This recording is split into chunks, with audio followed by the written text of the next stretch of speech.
guys, babalik nga po ulit tayo dito sa another source na video.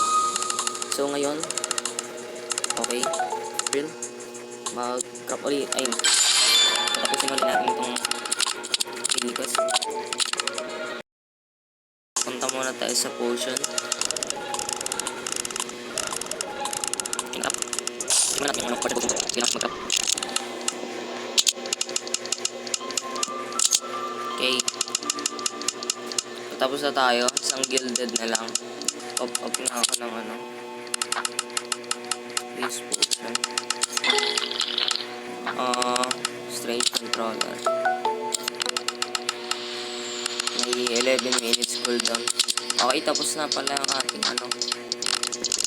Puto natin na natin. So ito na nga. Crop na natin yan. Okay, meron na tayo. Tapos na. Sunstar at Playats Souls RNG na lang. Okay, may coin. Okay, try na natin reroll.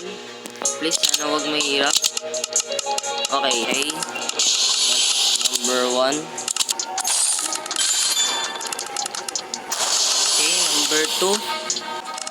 Okay, na tayo at no. Okay, clean natin ito. So, dito na nga po pala nagtatapos ang aking video guys. At sana magustuhan nyo tong video na to.